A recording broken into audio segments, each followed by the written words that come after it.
Hey guys, Palsteron here, and today let's talk about Wilma's Requital, a helmet that has me kinda hyped for next Leaguestart after trying it out. I kinda want to explain it. It went a little bit under the radar. Just for a little bit of background, this is Willy Wonka's unique item that he made, and it is basically ballista-based or just totem-based in general. And the reason it went under the radar is actually when it was revealed. So a lot of the new items have been revealed, I don't know, days before the patch, so people could kind of figure stuff out about it. This unique, however, has been revealed exactly on the day of release. If you look here, it's the 9th of December, which is exactly when this was released. Now, there have obviously been streamers and people on PoE Ninja who have been trying out this on different ballista setups. However, I think there's way more to come for this item. If we look at its current prices, it is very, very low, mostly because it's actually not that rare. But the biggest reason why it hasn't really been explored that much is because ballistas are just not that great in endgame. Now, don't get me wrong, they're not bad. They have good damage, of course, but their big advantage is their scalability. They can scale off of very little gear. However, at some point, the playstyle becomes a little bit cumbersome. You have to place them next to you, and at some point, you get so fast, right? Maybe you get a Mage Blood even. At that point, you're just too fast for how responsive ballistas are. However, for Leaguestart, I'm thinking this is going to be huge. In order to understand Wilma's, we have to go over what's actually on the item. So it has an accuracy roll that is roundabout, if you have a good roll, roundabout tier 2 on a rare item, which is pretty damn good. It's actually very sought after for ballista builds. You definitely have to solve your accuracy somehow, so that's nice. Down there, you have LE damage with attacks. Those are like the more less priority ones. It has an okay energy shield roll. It's nothing special. But then there's two lines here that are incredibly, incredibly strong. The first one is actually the last one, Ancestral Bond.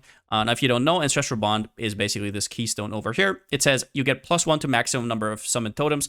However, you don't deal any damage yourself, which is a keystone that spell totems can pretty easily access because they're usually starting Hierophant, but ballista builds cannot because they're either going like Champion, Pathfinder, Raider, Trickster, or even Occultist. And Hierophant is just completely out of the way for all the spicy bow notes. However, the way some of the ballista builds used to play is actually they used to have a self-damaging setup, and then they also used to have a ballista setup, kind of like a hybrid thing.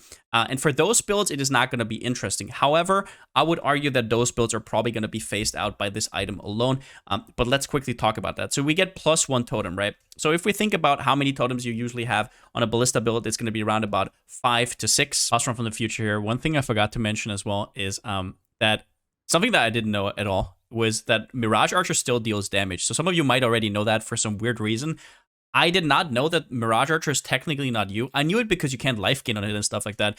But you can still deal damage even though you have Ancestral Bond, which I wasn't aware of. So just in case you didn't know, my Mirage Archer can still kill stuff just as normal. So I guess there's still this thing where you could make yourself a 6-link Mirage Archer if you wanted to. Now, this is obviously incredibly strong because while it doesn't get anything from your ballista nodes, it still gets all the attack and cast speed here. As I said earlier, this counts for your movement skills, for everything. This doesn't just apply to your ballistas, it also applies to you. So the Mirage Archer will also completely pop off. If we do this again, if you look how fast he attacks, right, it's incredibly good. And it's how I, for example, apply Wither. So you're going to start out with either 3 or 4, depending on whether you have ballista support or a natural ballista, right? And then you also get +1 from Panopticon and +1 from Watchtowers over here. So if we assume that we go from 6 to 7, 5 to 6 is also going to be a case a lot of the time, then that is going to be 1 point. So it's basically going to be around about 16% more damage, which honestly is not that bad, right? It's like +1 totems, like 17% more damage, a good accuracy roll, a little bit of LE damage with attack. However, for quite a few builds, you really want the mana reservation on helmet. You want a life roll, maybe fix your resistances early. It's also going to be a lot harder to get a helm enchant on this because it's a unique and you can't just buy a base with the helm enchant. But the big payoff from this item we haven't even talked about, and that is the number 3 line, increases and reductions to cast speed applied to attack speed. Now you might be thinking, what the hell, why would I care? I'm usually on the right side of the tree with a ballista build. I'm not going to pick up any cast speed. And even if I could, attack speed is usually just better to grab, so why would that matter? Well, there's actually double dip potential with this helmet. And the most basic way to abuse this would be, for example, haste and Val haste. So when you look at this, it tells you and nearby allies gain 24 attack speed and 24 cast speed. This actually double dips. So with Wilma's on, this actually gives you 48% attack speed. Now, it doesn't stop there, though, because there's also onslaught and onslaught effect, and this is where it gets a little bit dicey. My thinking was that In order for these things to count twice, it has to be like haste, right? Where it's in like different lines, then it counts, right? It's two different effects. However, that's not completely true, and I'm not sure if it's because of the comma or whatever is going on here, but Onslaught also counts. Even though it says attack, cast, and movement speed, it still counts separately, which means that you get 40% attack speed with Wilma's helmet from Onslaught. And then with Onslaught effect, you would get 80%, which makes items like Dareso's Defiance incredibly interesting because you get another 100% Onslaught effect. And of course, you also get Onslaught effect from these nodes on the tree. Then we also have Frenzy Charges, which also count twice. So for example, instead of 4% attack speed and 4% more damage, the cast speed portion also gets converted. So you get 8% attack speed and 4% more damage, also making it a little bit stronger. And then we have a big one here for Champion, which also works, which is Adrenaline. So Adrenaline is a buff that gives 100% increased damage, 25 attack, cast, and movement speed, and physical damage reduction. So it's the same wording as in Onslaught. It also double counts. So instead of 25% attack speed, you actually get 50%. Then we also have some other fringe things like Coordination, Moku's, Time Clasp. So Time Clasp is actually this ring right here. For example, on a Toxic Rain build, you want the skill effect duration anyways, and then you have attack and cast speed both double dipping. Moku's Embrace is like a self-ignite ring that might be interesting for endgame. I'm not 100% sure on that. And there's some other fringe things, like on the passive tree, if stuff is split, once again, if it says attack speed in one line and then cast speed in the other line, it counts. So for example, Coordination double dips, Harrier double dips, and Retribution. Actually, Retribution would not double dip because it's in the same line. Something else that double dips is Soul Eater, which is probably one of the more interesting things. That could be interesting for something like a Soul Thirst build, if you're into that. Or something that's going to be incredibly handy against bosses is going to be Soul Ascension. These items are a little bit more specific, but they are there. They're there against bosses, or for example, if you can build around it, you can make a really nice mapper with Soul Thirst. So in total, that is a lot of combination that you can do. And for me personally, on my build, if I look on POB, if I would replace, not even talking about damage, right? It gives me +1 totem, so that's already huge. I actually go from 5 to 6, which is 20% more damage. But then also I get, if you see here, I have 5.58 attack rate. If I were to remove Wilma's, it will get down drastically. Now, for some more points, I want to quickly talk about some of these because we're always talking about DPS. We care about DPS, obviously. But one thing that gets neglected a lot of the time is how your build actually feels and how it performs. Putting something into a POB is one thing, having to actually play it and it being fun is another thing. And attack speed does more than just increase your damage. It actively makes your build more responsive and more fun. Think about it this way. If you had the decision between getting 10% more attack speed or 10% more damage, which would be the same outcome in most builds, you would definitely pick the more attack speed every single time. In fact, you would probably even pick 8% more attack speed or 7% more attack speed just because it would make it feel better. As well as that, your movement skills are getting super juicy. Instead of being just a meme, your blink arrow all of a sudden becomes an actual option for you instead of having to use flame dash on bow builds. And the most interesting part here is what will happen with ballista builds in general. What kind of ascendancies will they want to go for right now? You know that I already played EA Ballista, right, which is an elementalist. I played a trickster for the nice recovery. But going forward, most of these builds will actually tend to go for something like Champion, or maybe go for something like a Raider. Anything that can kind of double dip with Wilma's, for example, Adrenaline, as we just talked about, right, is getting super juicy. Onslaught effect. Now, Raider is a little bit of a weird one because you actually very easily already get Onslaught, so this point is kind of wasted. So this one's still a little bit of a question mark, but definitely Champion, which is usually the defensive option, right, something you don't want to do in softcore, is now actually becoming very competitive with other damage classes. Now, obviously, the item is made for ballistas, but that doesn't mean that we should use it that way, right? A lot of broken builds usually come out of something that was not intended. So let's think about some other things here. I would say that the best use for Wilma's right now, in terms of how much power level it brings to certain build, is actually melee totems. If we think about this item on a melee totem build, now ballistas were already quite fast because you could scale it with bow attack speed and stuff like that, maybe even quill rain. However, melee totems, they don't really have that. They're usually using a slower weapon, or they don't have as much attack speed scaling. So Wilma's is actually going to make melee totems feel incredible all of a sudden, whereas ballistas are going to feel better, but they already felt decent, right? So the jump is going to be massive. And the second thing is Ancestral Bond is a lot more interesting for melee totems because melee totems don't get +2 totems on the tree. They don't get Panopticon. They don't get Watchtowers. All they get is +1 from a shield. That's literally it. And they will sacrifice everything to get up here to Ancestral Bond, which means that getting that one for free and not having to path all the way up here. Melee totems usually stop right around here with Disemboweling. That is a huge point saver. However, I don't want to egg you on too much with melee totems because while I will say that I've kind of tried it out until like level 70, 80, I didn't give it my all, but the playstyle was just very, very questionable.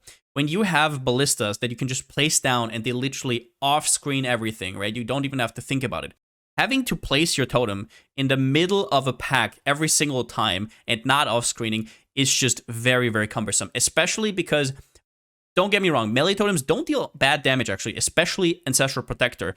However, it's round about the same as Ballista builds would be minus the infinitely better playstyle. But I would say this, if melee totems ever get a quality of life improvement, this is something that's going to put it on the map. The main thing holding back melee totems in general is that you have to go Chieftain if you want your build to feel anywhere near good, because you get the 100% activation range. Now, the way melee totems work is whenever you're too far away from them, they just stop hitting. So if you're off screen, your ballistas are still shooting like 2 screens away, usually roundabout, but your melee totems even stop while you're on the screen if you're too far away. It is really annoying. And this fixes it. However, Chieftain is kind of dog right now. So that's what melee totems would need. It's not really that much about the damage. It's more about the quality of life and just not being terrible to play.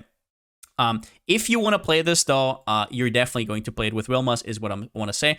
And then there's also an option for spell totem builds that don't want to go Templar. I didn't think about this too much, but I was kind of thinking that for a lot of builds that don't go Mana Stacker, Hierophant kind of ends at the 3rd Ascendancy. If you go full Mana Stacker plus totems, of course, it's good. But if you want to go crit and get your damage to the next level, after the totem nodes, you can take Conviction of Power, and after that, it's looking kind of dire. So maybe what you need on certain totem builds is actually being able to start on the other side of the tree. Maybe with something like a Deadeye with like overlapping projectiles. We already have Rain of Splinters, so that is kind of huge.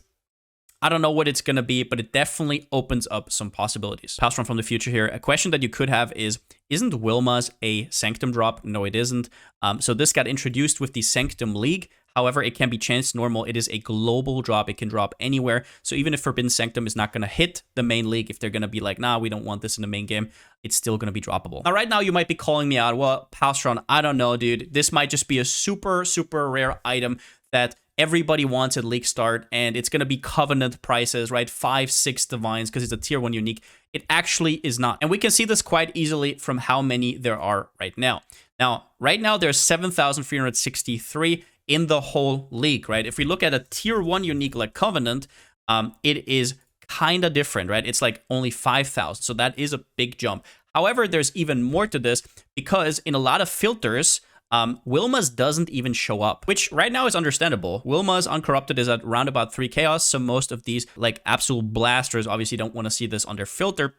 However, like, that could change, right? So next league, if it is on everybody's filter, if it is actually worth something, there's going to be way more in the economy. Now, one thing you can see here is from Uber Strict onwards, it actually doesn't show it anymore. If we go to Customize and we type in Solaris Circlet, I think it's roundabout down here. Yeah. As you can see here, it's actually hidden in the semi-expensive unique section. In terms of price analysis, how I think this item is going to go, Daedian Dawn is a little bit more common than Wilma's. However, I think it's going to have a similar curve to it.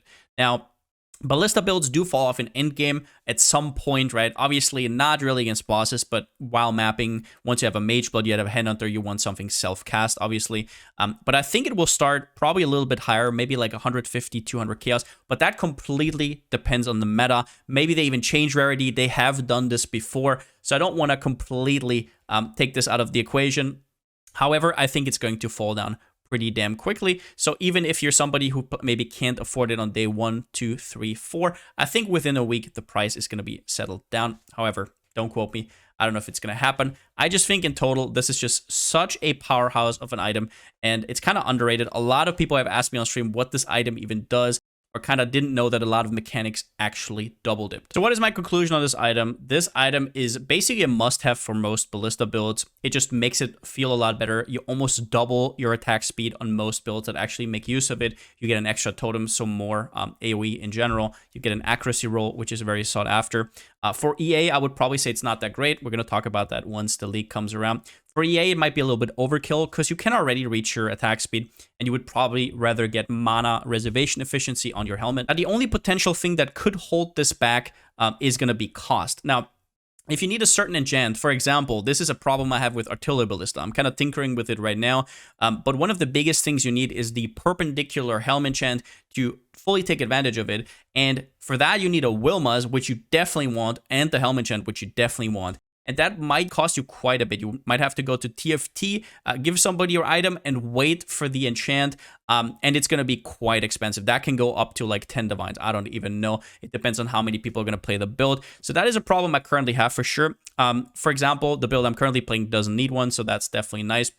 But we also don't know what GG is going to do. Sometimes they throw in items and then later they make it rarer. Not always is it announced, so that is a little bit scary always for content creator who kind of goes all in on some of these items. However, as I said, my prediction would be if it's meta, around about 2 divines is probably going to be its ceiling, but I don't know. That is just kind of my opinion. Now, I hope I could bring you this a little bit into your periphery at least. Maybe you have some cool ideas with it. Try it out. This item is definitely something to remember whenever you're planning out your league starter and whenever you're deciding what to play. Hope you guys have a good one. And since I still don't have a slogan, see you next time.